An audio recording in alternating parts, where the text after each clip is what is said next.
विद्यार्थियों का मेरे YouTube चैनल पर स्वागत है। उम्मीद करता हूँ कि आप सब बढ़िया हैं, घूम फिर कर आ गए मेला वेला देखकर। ठीक है, आज हम जो है न्यूटन के हमने कल पहले नियम को देखा था और हमने क्या क्या देखा था, संवेग मोमेंटम देखा था। आज हम न्यूटन के दूसरे नियम पर हम चर्चा करते हैं बेटा। किस पर? न्यूटन के द्वितीय नियम पर बात करते हैं हम यहाँ पे। न्यूटन का द्वितीय नियम तो क्या है? न्यूटन का सेकेंड लॉ। ठीक है, तो ध्यान से सुनेंगे, ध्यान सुना। किसी वस्तु पर या किसी भी पिंड पर, ठीक है, किसी वस्तु के संवेग में परिवर्तन की दर, ध्यान सुनेगा, किसी वस्तु के संवेग में परिवर्तन की दर उस पर आरोपित बल के अनुक्रमानुपाती होती है। उसी को हम क्या कहते हैं? बोलिए, न्यूटन का दूसरा नियम कहते हैं। ठीक है, ये कहना चाहते हैं कि motion state that the force acting on an object is equal to the mass of that object multiplied by its acceleration. Newton का जो सेकेंड लॉ है, अगर हम इस पर चर्चा करें तो ये कहना चाहते हैं बेटा कि कोई भी जो वस्तु होती है, आप सभी तो मोमेंटम पढ़ लिए हैं ना, तो किसी भी वस्तु या किसी भी पिंड के संवेग में परिवर्तन की दर उस पर आरोपित बल के क्या होता है? वह अनुक्रमानुपाती होता है। उसे हम क्या कहते हैं? न्यूटन का सेकेंड लॉ कहते हैं। हम एक मैथमेटिकल टर्म्स बनाएंगे, इसके लिए गणितीय व्याख्या करते हैं। तो मान लीजिए हम यहाँ पर एक ऑब्जेक्ट मानते हैं। ठीक है, माना एक जो पिंड है, एक ऑब्जेक्ट है जिसका मास हम यहाँ पर मान लेते हैं। ठीक है, यहाँ पर लिख रहा हूँ, किसी पिंड का द्रव्यमान m है और any object to a mass equals to m, लिख लेना इसको। ठीक है, एक ऑब्जेक्ट है जिसका मास क्या यहाँ पर m है और उसका वेग क्रमशः रिस्पेक्टली क्या है वो जी? v1 और v2 है। मतलब उसका मास क्या हो रहा है? परिवर्तन, उसकी वेलोसिटी क्या हो रही है बेटा? उसकी वेलोसिटी परिवर्तन हो रही है। ठीक है, यहाँ समझिएगा, एक ऑब्जेक्ट है जिसका मास m है और उसकी वेलोसिटी जो है चेंज हो रही है। एक बार v1 है तो एक बार क्या हो रहा है? v2 है। मास को हम किसी भी ऑब्जेक्ट का मास वहां पे नहीं बदल सकते, उसकी वेलोसिटी में चेंज हो सकता है। ठीक है, आ रहे समझ में? जैसे सपोज दैट, मान लो आपका मोटरसाइकिल है, ठीक है, वो कभी 40 की स्पीड से भाग रहा है, वजन तो उतना ही है। ठीक है, कभी वो 100 की स्पीड से भगाते हो भाई, क्यों जी भारती? ठीक है, तो यहाँ तक किसी कोई दिक्कत? तो पहले पिन का संवेग, मोमेंटम ऑफ फर्स्ट ऑब्जेक्ट, पहले पिन का संवेग क्या होगा? पहले पिन का संवेग मतलब P1, संवेग को, मोमेंटम को हम P से रिप्रेजेंट करते हैं। ठीक है, तो क्या होता है? संवेग का फॉर्मूला क्या होता है मोमेंटम का? P equals to m into v, m into v। तो m और वेलोसिटी क्या है पहले के लिए? v1। ठीक है, समझ गए? फर्स्ट ऑब्जेक्ट के लिए जो संवेग है, जो मोमेंटम है, P1 equals to m into v1, ये 1 है तो मास तो सबके इक्वल रहेगा। इधर देखिए भारती पहले, लेकिन वेलोसिटी P1 के लिए v1 होगा, P2 के लिए v2 होगा। ओके, समझे? यहाँ पे दूसरे पिन के लिए लिख लेंगे यहाँ पे, तो यहाँ पे P2 के लिए क्या होगा भैया? m v2। यहाँ पे किसी कोई दिक्कत है बोले? समझ आया आपको? ये इसका मैथमेटिकल टर्म्स है, आपके स्कूल में पढ़े होगे इसको। ठीक है बेटा, न्यूटन के नियम से। किसके नियम से? न्यूटन के नियम से। न्यूटन का नियम क्या कहता है भाई? उसने कहा कि संवेग में परिवर्तन की दर, चेंज ऑफ मोमेंटम, यही बोला है ना। तो change of momentum F proportional to, ठीक है, F प्रोपोर्शनल टू, तो चेंज किस में होगा? मोमेंटम में। तो यहाँ पे लिख सकते हो P2 minus T1 upon T। ठीक है, देखिए आप चाहे तो यहाँ P1 भी लिख सकते हैं, आपकी इच्छा है वो। ठीक है, आप चाहे P1 लिख सकते हैं, चाहे आप P2, जो उसको भी आप पहले लिखें। चेंज ऑफ मोमेंटम, इससे कहने के यहाँ पर मतलब है कि यदि हम बटे में टी करके लिखते हैं, बटे में हम क्या करके लिखते हैं? टी करके लिखते हैं। इसका मतलब है कि उसके मोमेंटम में क्या हो रहा है? चेंज हो रहा है। मतलब ये क्या है? संवेग में परिवर्तन की दर। अगर बटे में टी वाली खाते समझ रहे हो, उसमें क्या हो रहा है भाई? चेंज हो रहा है, परिवर्तन हो रहा है, उसका रेट है। समझ रहे हो? ये तो पढ़े होगे ना, नहीं समझ आ रहा है क्या भारती? यहाँ तक कोई दिक्कत? ऊपर में फर्स्ट सेकंड ये लाइन नहीं समझ रहा। न्यूटन के नियम से न्यूटन ने कहा, इसके डेफिनेशन में आपने पढ़ा है चेंज ऑफ मोमेंटम, पढ़े हो ना? लिखिए वो डेफिनेशन तो देखो, चेंज ऑफ मोमेंटम, ये मोमेंटम है, चेंज किया तो बटे करके टी लिखा हूँ, ठीक है? Okay. F proportional to P2 का वैल्यू यहाँ पर देखिए क्या है, m V2, और यहाँ पर P1 का वैल्यू क्या है, m V1, और नीचे T का T। यहाँ तक समझ आया क्या आपको? पीछे खुद को देखिए, F इस प्रोपोर्शनल टू के साइन को हटाता हूँ तो एक कांस्टेंट लगता है जिसको नाम मैंने यहाँ पर क्या दिया है, a। अब यहाँ पर दोनों साइड में a को कॉमन ले लेता हूँ, क्या बचा, V2 माइनस V1 और ये T। आगे देखिए बेटा, समझ आ रहा है Pradeep? V2 minus V1 by T, वेग में परिवर्तन, चेंज ऑफ वेलोसिटी क्या होता है, वेग में परिवर्तन की दर क्या कहलाता है, त्वरण। त्वरण को हम किसे रिप्रेजेंट करते हैं, ए से। समझ आया? V2 माइनस V1 बटे T, इसका मतलब होता है एक्सलेरेशन। नहीं समझे? ये वेग है, वेग में परिवर्तन की दर, चेंज ऑफ वेलोसिटी क्या कहलाएगा भाई, एक्सलेरेशन। ओके। यदि मैं k बराबर 1 ले लूं तो F इक्वल्स टू क्या होगा, ये a में ये हमारा यहाँ पर प्रूफ हो गया, ठीक है? लेकिन यदि हमें कैलकुलस मेथड से बोला जाए, खुशबू इधर देखें, तो हम कैलकुलस मेथड से कैसे बनाएंगे, चलिए देखिए, ठीक है? ठीक है, ये मेथड सेकेंड होगा, कैलकुलस मेथड से हम कैसे बनाएंगे, चलिए देखिए।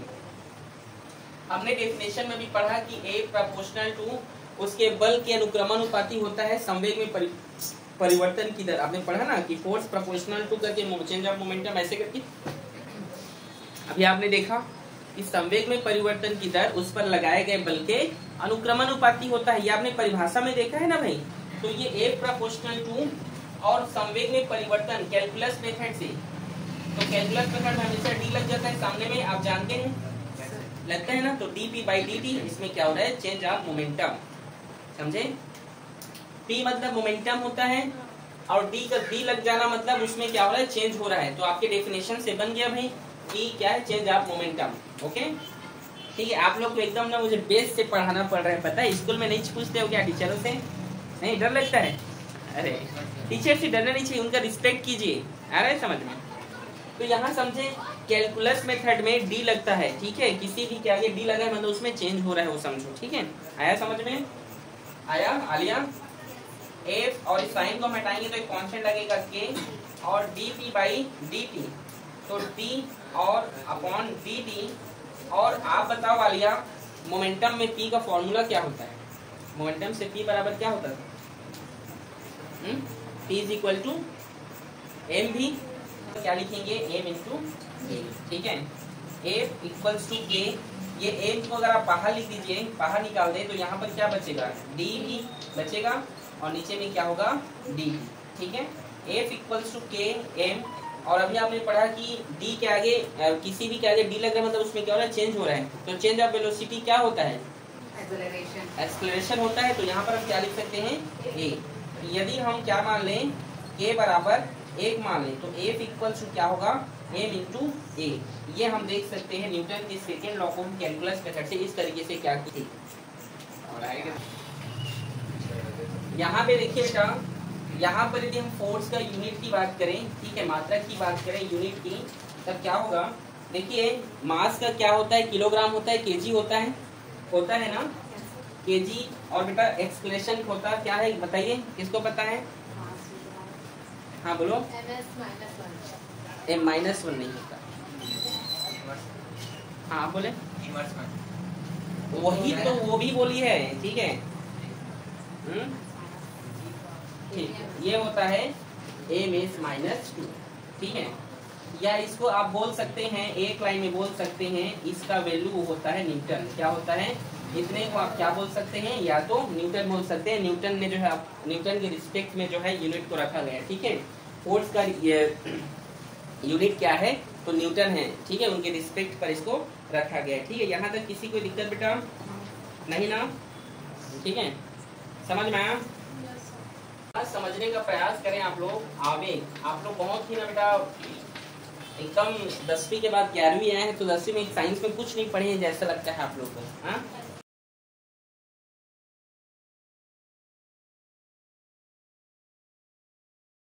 इम्पल्स क्या होता है हम चलिए बात करते हैं। ठीक है, इसे हम जे से रिप्रेजेंट करते हैं। किससे रिप्रेजेंट करते हैं इसे हम? जे से। तो जे इक्वल्स टू क्या होता है? F into del T. ठीक है, एफ इंटू डेल टी।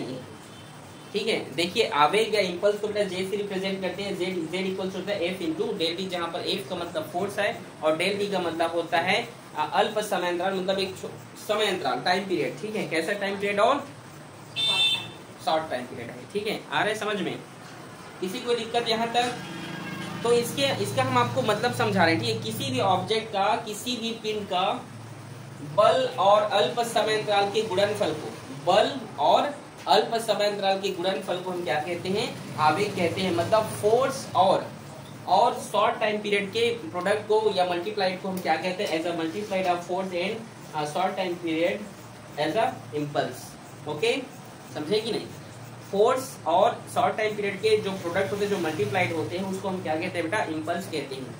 बल और अल्प समयांतराल की गुणनफल को क्या कहते हैं आप लोग बताइए? आवेग कहते हैं। यदि हम यहाँ पर फोर्स का वैल्यू फाइंड करें तो F इक्वल्स टू जे, और ये गुणा में इधर जाएगा तो भाग में होगा कि नहीं बताइए? होगा ना? F equals to Z by del T होगा कि नहीं? होगा ना बेटा? तो इसका मतलब क्या है? इसका मतलब ये है बेटा, यदि डेल टी का मान इंक्रीज होगा, आलिया आपके स्कूल में पढ़े हो ना, समझ आया था? ठीक, यदि डेल टी का मान क्या होगा? इंक्रीज होगा, तो एफ का मान डिक्रीज होगा। यदि अल्प समयांतराल का मान बढ़ेगा, समयांतराल का मान यदि क्या होगा, तो फोर्स का मान क्या होगा? घटेगा। अब इसका एग्जांपल से मैं आपको समझा रहा हूँ। ठीक है, आपने देखा है बेटा कि जब क्रिकेट तो सब लोग जानते हैं, क्रिकेट देखे हो या खेले होगे, जब भी क्रिकेट खेला जाता है तो जो बॉलर जो कैच करते हैं, जो भी प्लेयर्स बॉल को, तो ऐसे कैच नहीं करते, ऐसे पकड़ के उसको ऐसे खींचा जाता है। देखे हो ना? ऐसा क्यों करते हैं? ऐसा करने से क्या होता है बेटा कि उनके हाथों में उन्हें चोट नहीं लगता है। समझे कि नहीं? सर चोट नहीं लगता है, समझ नहीं आ रहा है। नहीं आया ना? देखो, जब गेंद आता है ना तो उसको पकड़ के जब ऐसे खींचते हैं, मतलब रोकते हैं, तो उसको गेंद को रुकने में समय लगता है। और मैं बोला जब समय बढ़ेगा तो बल क्या होगा? कम लगेगा, और बल कम लगेगा तो उनके हाथों में चोट नहीं लगेगा। समझ में आया कि नहीं? आप छत से कूद रहे हो जमीन पे, तो हाथ पैर टूट सकते हैं कि नहीं? आप रेत में कूदिएगा, हाथ पैर नहीं टूटते। क्यों? क्योंकि जब आप रेत में कूदेंगे तो क्या होगा? रेत नीचे की ओर धंसेगा, आपको रुकने में समय लगेगा, और जब आपको रुकने में समय लगेगा तो बल क्या होगा? कम लगेगा। समझे कि नहीं? या आप क्या कर सकते हैं? कप जानते हो? कप चाय पीते हैं, उस कप को आप जमीन पे गिरा दीजिए, क्या होगा? तुरंत रुक जाएगा। रुकेगा तो पूरा टूट जाएगा वो। आप उसको रेत में गिराओ, बेड में गिराओ, नहीं टूटेगा। टूटेगा क्या? दूसरा एग्जांपल, सर्कस में देखना, जो सर्कस जो दिखाते हैं, जो लड़की होती है जो सर्कस में ऐसे से दिखाती रहती नहीं तो वो जाली में कूदती है। जमीन पे कूदने के लिए बोलना उसको, तो नहीं समझे? सर्कस में जो कूदते हैं ना, सर्कस देखे हो आप लोग? अब सर्कस कई प्रकार के होते हैं। अरे सर्कस जिसमें एक लड़की जो है ऐसे चलती रहती है, फिर जाली में कूदते हैं वो लोग, देखे हो ना? तो जाली में ही क्यों कूदते हैं? क्योंकि उसको रुकने में उसमें क्या लगेगा? टाइम ज्यादा लगेगा, जिससे फोर्स क्या लगेगा? कम लगेगा। समझे आप लोग यहाँ तक? और मैं बोला अगर टाइम ज्यादा लगेगा तो क्या होगा भाई?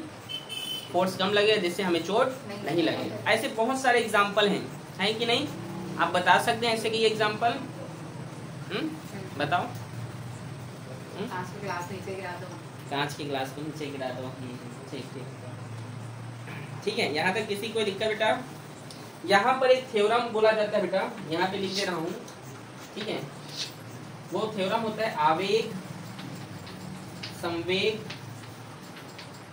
प्रमेय, इम्पल्स एंड मोमेंटम का थ्योरम। ठीक है, theorem of impulse and momentum. इसको तो आगे देखिए, हम देखते हैं Z इक्वल्स टू क्या होता है? ठीक है, F into del T. J equals to F का वैल्यू क्या होता है, एम इंटू ए,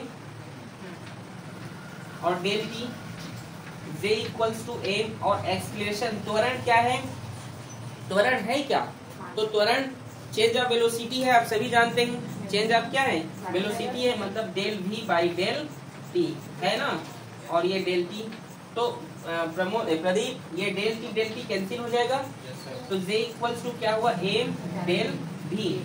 ये क्या है बेटा, आवेग और संवेग का थ्योरम, मतलब अगर आपसे पूछेंगे पेपर में आता है आवेग और संवेग का प्रमेय लिखिए, तो आप ये लिख सकते हैं इम्पल्स और मोमेंटम का थ्योरम है ये, ठीक है।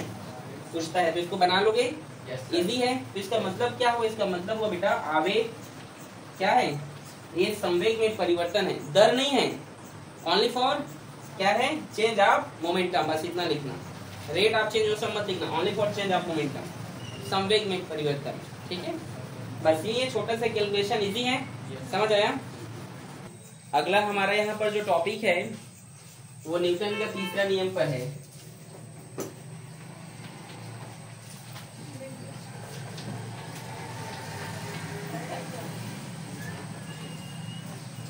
न्यूटन का तृतीय नियम,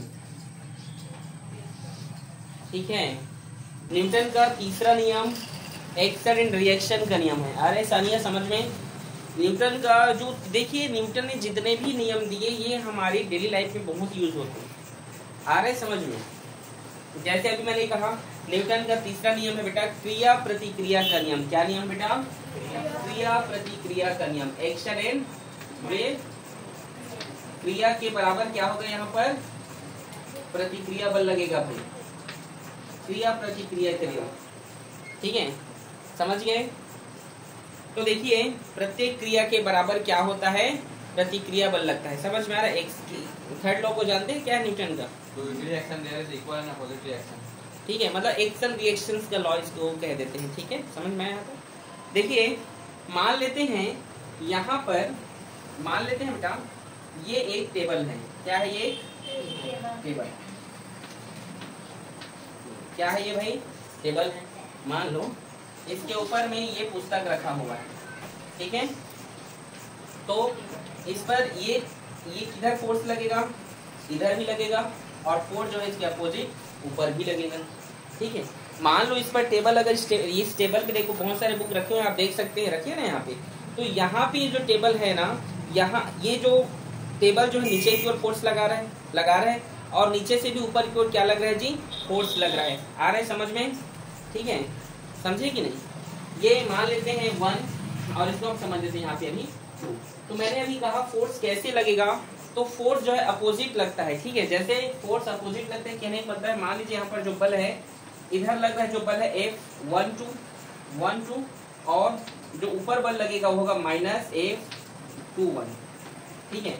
ये नेगेटिव साइन इस चीज को बताता है कि यदि कोई भी वस्तु पर आप फोर्स अप्लाई करते हैं तो आपको अपोजिट क्या मिलेगा, आपको फोर्स मिलेगा ही मिलेगा, ठीक है, अपोजिट बल आपको दिया जाएगा। जैसे अगर किसी को आप गाली दोगे तो आपको प्रेम करेगा वो, हाँ करेगा, कैसे नीरज, हाँ बोलता है, अच्छा ठीक है। अगर बेटा अगर आप किसी को गाली देंगे तो आपको उसके बदले में गाली ही सुनने को मिलेगा, अगर आप किसी को प्रेम करोगे तो आपको भी बदले में क्या मिलेगा, प्रेम मिलेगा। आ रहे समझ में। तो यहाँ पर मैंने क्या कहा, क्रिया प्रतिक्रिया का नियम आप समझ गए यहाँ पर, कि यदि किसी भी ऑब्जेक्ट पर आप फोर्स लगाओगे तो आपको अपोजिट जो है उसका, अगर आप एक्शन को करोगे तो रिएक्शन भी आप देखने को मिलेगा, ठीक है। इसलिए छोटा सी कैलकुलेशन हम देखिए, बस छोटा सा, ठीक है। ये एक क्या फोर्स लग रहा है बेटा नीचे की और ऊपर के भी क्या लग रहा है, फोर्स लग रहा है। जैसे आप पिक्चरों में देखो, रियल में तो बंदूक देखे नहीं होगी, कहाँ देख लिया रे, अच्छा आपके जीजा जी पुलिस वाले हैं, अच्छा अच्छा ठीक। और किसी के, हाँ तो पुलिस क्या बंदूक देखी है, अच्छा लेके आते हैं, बॉर्डर से आते हैं तो, अच्छा ये भाची ला बंदूक का थे क्या, हाँ अच्छा आप नहीं देखी है, तय कहाँ देखे, अच्छा देखिए यदि जो है आप कभी भी देखना पिक्चरों में कोई जब बंदूक चलाता है तो गोली आगे क्या हुआ, जब बंदूक चलाया जाता है तो आगे की ओर क्या निकलता है, जैसी गोली बुलेट जो है निकलता है तो आदमी पीछे की ओर उसको धक्का लगता है, लगता है कि नहीं, ठीक है। तो ये उसके आप एग्जाम्पल, बहुत सारे इसके एग्जाम्पल हैं। तैरते समय जो व्यक्ति होते हैं, आपने देखा होगा कोई व्यक्ति जो है तैरते समय क्या करता है, अपने हाथों को इस प्रकार से पानी को क्या करता है, पीछे करते रहते हैं, जिससे आदमी आगे की ओर बढ़ता है। देखे हो कि नहीं? आप लोग को तैरना आता है? तैरना आता है, मैं पूछ रहा हूँ। नहीं आता। देखो जब भी कोई तैराक होती है, जब आप तैरते हैं तो पानी को आप जो इधर फेंकते हैं तो पानी भी आप पर बल लगाता है और आपको आगे की ओर ढकेल देता है। कभी तैरे है? तो कहा जान में वो नहीं आता सर। क्या नहीं आता? ठीक है, चलो नाव तो चढ़े होगे। कितने लोग चढ़े हो नाव? चंद्रपुर, वो चंद्रपुर नहीं चंद्रपुर है, ठीक है। ले ठीक है, चंद्रपुर का नाव चढ़े हंसते हैं, ठीक है प्रीति। तो जब तक चंद्रपुर के नाव में चढ़े तब उतरे के टाइम जब तक किनारे में कूदे हो गए, ठीक है, तो नाव थोड़ा उती पानी उड़ी ढपला के नहीं सोही, देखे यार हिल रहा था इसी से। वाह, अरे मैं बोल रहा हूँ बेटा कि जब आप जो है नाव में चढ़ने के बाद जब उतरते हैं आप, ठीक है, तो जैसे आप किनारे पर उतरते हैं एक फोर्स लगा कि कूदते हैं किनारे पर, तो नाव आगे की ओर चला जाता है। नहीं समझ रहे मैं क्या बोलना चाहता हूँ? नाव चढ़ी ऐसे, तो नाव चढ़े तो आपने देखा है, इसीलिए जब नाव जब जो है किनारे पर आते हैं तो या तो उसको रस्सी से बांध दिया जाता है, या तो व्यक्ति उसको किसी बड़े खंभे को क्या रहता है पकड़े रहता है, जो नाविक होता है जो उसमें चलाता रहता है उसको पकड़े रहता है। या अगर कोई नाव को, या जो है कोई व्यक्ति पानी में उतर कर नाव को ऐसे पकड़े रहते हैं जिससे व्यक्ति क्या होते हैं उतरते रहते हैं।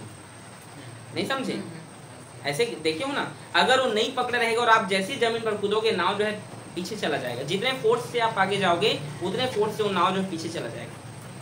ठीक है, समझ आया कि नहीं आप लोग को? आया कि नहीं जी? क्यों जाता है? वही आप उस पर एक्शन करोगे तो वो भी रिएक्शन करेगा कि नहीं? ठीक है।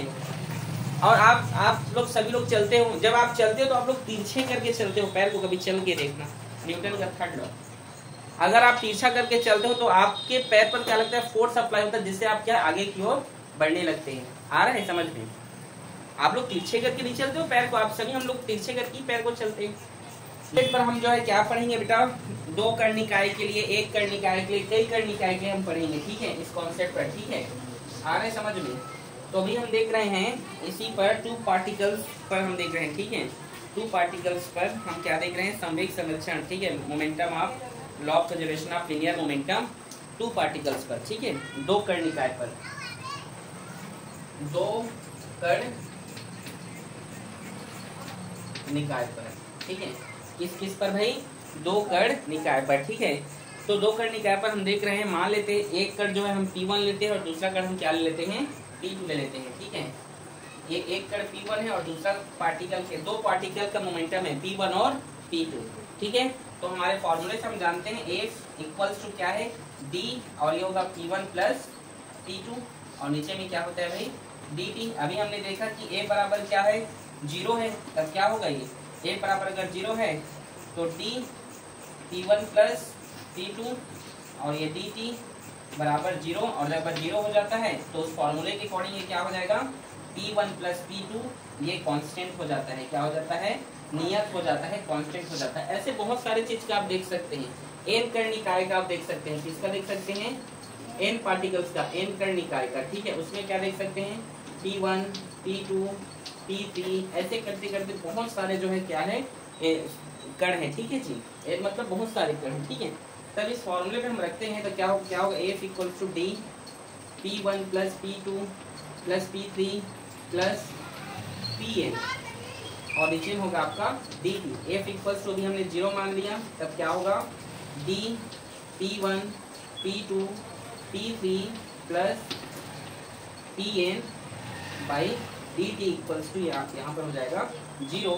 अब यहाँ पर हम देख सकते हैं क्या हो जाएगा बेटा, ये P1 plus P2 plus P3 ऐसे करके Pn, ये हो जाएगा कांस्टेंट। ये इसका जो है मैथमेटिकल टर्म से एग्जाम में पूछे जाते हैं। ठीक है, तो यही पूछा जाता, आपको ये हेडिंग पूछ जाए कि रैखिक संवेग संरक्षण के नियम का डेफिनेशन लिखें, परिभाषा लिखें और गणितीय व्याख्या करें। आपको टू पार्टिकल्स से पूछेगा, टू पार्टिकल्स बनाना। इसके पहले आपने वन पार्टिकल्स पर देखा था स्टार्टिंग में, और ये n पार्टिकल्स पर है, ठीक है। ये बहुत सारे कण के लिए है, ठीक है। तो संवेग संरक्षण का सिद्धांत यही कहता है कि यदि जो है किसी भी ऑब्जेक्ट पर यदि आप फोर्स नहीं लगाते हैं तो उसका जो मोमेंटम होता है वो क्या होता है, कांस्टेंट होता है। आपने देखा, मैंने कहा ना कि किसी भी चीज पर आप फोर्स अप्लाई नहीं करते हैं तो उसका जो मोमेंटम होगा वो जैसा है वैसा ही रहेगा। आप समझे? मोमेंटम तो जानते हैं, आपने पढ़ा है मोमेंटम क्या होता है। संवेग तो आपने पढ़ा है, पहले देखिए मुस्कान इधर, संवेग तो आपने पढ़ा है कि संवेग क्या होता है। यदि किसी भी वस्तु पर आप क्या करते हैं, फोर्स नहीं लगाते हैं, ठीक है, तो उसका जो मोमेंटम है वो क्या होता है, कांस्टेंट हो जाता है। देखिए हो रहा है ना कांस्टेंट, वही चीज वो कहना चाहता है, ठीक है। इसके भी एग्जांपल हम देखेंगे, इसको नोट करें आप लोग। अब इसके हम एग्जांपल देते हैं मुस्कान, क्या देखते हैं बेटा, एग्जांपल, ठीक है। एग्जांपल में लिखिए, ठीक है, बंदूक का प्रक्षिप्त वेग, क्या लिखेंगे, बंदूक का प्रतिक्षिप्त वेग, recoil velocity of gun, recoil velocity of gun, ठीक है। उदाहरण लिखिए, बंदूक का प्रतिक्षिप्त वेग, बंदूक का प्रतिक्षिप्त वेग, recoil velocity of gun English में, ठीक है। प्रदीप इधर देखिए मित्रों, ठीक है। देखो मुझे भले गन बनाना नहीं आता, मैं ट्राई कर रहा हूँ, आप लोग हंसना नहीं उसको देखिए, ठीक है। ऐसे बना रहा हूँ, समझना।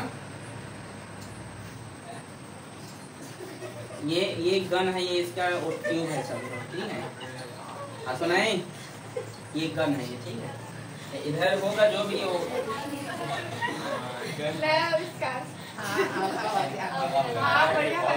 बन गया, ठीक है, थैंक यू। ये गन है बेटा, ये इस गन का मास है, गन का मास है कैपिटल ए। इसका बुलेट है, ये क्या है, ये बुलेट, गोली, ठीक है। इसका मास है खुशबू, स्मॉल है। इसकी वेलोसिटी, ये जो बुलेट है, गोली है, वो आगे भागेगा स्पीड के साथ, स्मॉल भी, इसकी वेलोसिटी है v, ठीक है, ओके। ये कैपिटल भी है, ठीक है। तो देखिए बंदूक का प्रतिक्षिप्त वेग, इसको हम समझते हैं। तो आपने देखा है, आप जब अभी आप लोगों ने बोला कि सर हम लोग बंदूक देखे, आपने देखा है तनिषा बंदूक के पीछे का भाग बेटा मोटा होता है, देखा है, और आगे जो भाग होता है वो पतला होता है, देखिए आप सानिया, ठीक। तो देखिए एम भी प्लस एम भी इक्वल टू 0, यदि क्या हो, इसमें रैखिक संवेग संरक्षण के नियम से क्या हो, वह 0 हो, तब हम क्या लिख सकते हैं, हमें जो है बंदूक का प्रतिक्षिप्त वेलोसिटी, रिकॉइल वेलोसिटी ये है, ठीक है। यदि हम इसका वैल्यू निकालेंगे तो v इक्वल टू, ये प्लस एम भी उधर जाएगा तो माइनस एम भी होगा, ये होगा, और m इधर मल्टीप्लाई में इधर गया तो ये आप देखिए इसके व्युत्क्रम में इनवर्स फॉर्म में, सॉरी, तो हमारा यहाँ पर टॉपिक है रैखिक संवेग संरक्षण। हाँ, स्कूल में सब पढ़ लिए होंगे, इसको पढ़ लिए हैं, आलिया पढ़ लिए, very good. Law of conservation of linear momentum, ठीक है, law of conservation of linear momentum लिख लिए, ठीक है। देखिए क्या कहना चाहता है, यदि कोई भी ऑब्जेक्ट है, कोई भी वस्तु है, कोई भी पिंड है, यदि उस पर आप फोर्स न लगाएं, मतलब बाह्य बल न लगाएं, तो यदि उस पर आप क्या न लगाएं जी, फोर्स न लगाएं, तो उसका जो संवेग होता है, जो मोमेंटम होता है, वो नियत होता है, कांस्टेंट होता है, ठीक है। समझे कि नहीं, डेफिनेशन समझ में आया कि नहीं। किसी भी ऑब्जेक्ट पर यदि आप एक्सटर्नल फोर्स नहीं लगाएंगे, या किसी भी ऑब्जेक्ट पर आप क्या नहीं लगाएंगे, बल नहीं किसी भी पिंड या वस्तु पर यदि कोई भी बल नहीं लगाया जाता है, तो उसका रैखिक संवेग या उसका संवेग क्या रहता है, नियत रहता है। उसी को रैखिक संवेग संरक्षण का नियम कहते हैं। आप लोग समझे, मैं ये कहना चाहता हूँ बेटा कि यदि किसी भी ऑब्जेक्ट पर आप क्या आप जो है फोर्स अप्लाई नहीं करेंगे, किसी भी ऑब्जेक्ट पर आप एक्सटर्नल फोर्स नहीं लगाएंगे, तो उसका मोमेंटम कांस्टेंट हो जाता है। समझे कि नहीं, अभी बताऊंगा आप लोग को, ठीक है। डेफिनेशन समझ आया कि नहीं आपको। लीनियर मोमेंटम का डेफिनेशन ये कहना चाहता है कि संवेग क्या रहता है, संरक्षित है। जैसे आपने पढ़ा है, एनर्जी ना तो आप क्रिएट कर सकते हो, ना उसे आप डिस्ट्रॉय कर सकते हो। कर सकते हो क्या, वो क्या होता है, वो कांस्टेंट होता है, वो भी पढ़े हो ना आप लोग। ऊर्जा ना तो उत्पन्न होते हैं और न ही एनर्जी, ना तो आप उसे प्रोड्यूस कर सकते हैं और न ही उसे आप डिस्ट्रॉय कर सकते हैं। ठीक, only for change to other state, किसी दूसरे फॉर्म में क्या हो जाएगा, वो चेंज हो जाएगा। ठीक है, तो यहाँ पर भी वही बात बोल रहे हैं कि रैखिक समीप संरक्षण का नियम ये कहता है कि यदि किसी वस्तु पर आप फोर्स नहीं लगाएंगे तो उसका मोमेंटम, उसका संवेग क्या हो जाता है आलिया, कांस्टेंट हो जाता है, नियत हो जाता है। समझे? तो इसको हमें सिद्ध करना है, कैलकुलस के मेथड से हमें क्या करना है, सिद्ध करना है। ठीक है, तो अभी हमने देखा था न्यूटन के सेकंड लॉ में F equals to dt by क्या देखे थे भाई, dt देखे थे। इफ, यदि मान लीजिए if F is equal to क्या है, 0 है, तब क्या देखते हैं हम, dt बाई dt बराबर क्या हो जाएगा, 0 हो जाएगा, होगा कि नहीं। और कैलकुलस के एक फॉर्मूला होता है dc by dx equals to 0। ठीक है, इस कॉन्सेप्ट के आधार पर क्या कहता है, इस कॉन्सेप्ट का आधार ये होता है कि अगर इसके सापेक्ष क्या है, यदि आउट ऑफ क्या है, अगर 0 है, कैलकुलस 0 है, तो क्या होता है, तब ये जो वैल्यू है ये क्या हो जाता है, यह कांस्टेंट हो जाता है। क्या हो जाता है, कांस्टेंट हो जाता है। समझ में आ रहा है? इसका मतलब ये कहना चाहता हूँ मैं, ठीक है, कि यदि जो है मास, यदि इसका मास क्या है, ज्यादा रहेगा, तो इसकी वेलोसिटी क्या रहेगी, उतनी ही कम रहेगी। इसीलिए जो बंदूक के पीछे का भाग क्या रहता है, मोटा रहता है, जिससे बंदूक जितनी स्पीड से आगे की ओर जाता है तो उसका वजनी होने के कारण उसको पीछे की ओर कम धक्का लगता है उसको। समझ में आया कि नहीं? ठीक है, इसीलिए आपने देखा है कि बंदूक का जो पीछे का जो हिस्सा होता है बेटा, उसको क्या बनाया जाता है, उसको मोटा बनाया जाता है। ठीक है, जिससे भी अगर जितना जो एम का मान बढ़ेगा, जो मास बढ़ेगा, तो भी का मान क्या होगा, घटेगा, कम होगा। आ रहे समझ में? जितना ये ज्यादा होगा, बंदूक के पीछे की हिस्सा जितना ज्यादा रहेगा, उतना ही जो भी व्यक्ति गोली चलाएगा उसको पीछे की ओर कम धक्का लगेगा। न्यूटन के थर्ड लॉ से पढ़े हो, कोई भी चीज अगर आप गोली मारते हैं तो आगे की ओर अगर जा रहा है गोली जो है, तो आदमी को पीछे की ओर क्या लगता है, धक्का लगता है। तो यदि ये ज्यादा वजनी रहेगा तो उस व्यक्ति को कम वेलोसिटी, मतलब कम जो है वेलोसिटी से पीछे आ जाएगा। समझ आ रहा है प्रदीप? दूसरा एग्जाम्पल, तो दूसरा एग्जाम्पल नाव से देख लीजिए आप ना। अभी आपको न्यूटन के तीसरे नियम में नाव वाला ही पता है आपको, कि मान लो, समझो ये पानी है, ये क्या है, ये नाव है, ये समझ लो। ठीक है, ये क्या है, ये नाव ऐसे तो रहता है, समझो लो भाई, ये नाव में समझ लीजिए। ठीक है, क्या है ये भाई, नाव। इसमें कोई व्यक्ति बैठा है, ठीक है, आ रहा है समझ में, और ये कूदेगा, यदि किनारे की ओर क्या होगा, ये जंप करेगा, तो ये क्या होगा, पीछे की साइड इसको क्या लगेगा, धक्का लगेगा उसको। आ रहा है समझ में? इसीलिए जब क्या होता है, कोई व्यक्ति नाव से जब उतरता है, तो जो नाविक होता है वो जब तक आदमी उतरता नहीं तब तक उसको या तो रस्सी से बांध के रखता है, या तो उसको पकड़े रहता है किनारे से। देखे हो ना आप, ये सब आपके रैखिक समीप संरक्षण के नियम के एग्जाम्पल है। बंदूक का प्रतिक्षिप्त वेग, ये पेपर में आता है ये। ठीक है, ये इंपॉर्टेंट है, इसके डेरिवेशन है। ठीक है, और आपको ये सब लिखना है। ठीक है, जो जो मैं बोला हूँ ना कि अगर ये एम ज्यादा रहेगा तो वेलोसिटी क्या होगा, कम रहेगी, सब आपको लिखना पड़ेगा। ठीक है, नोट करें इसको।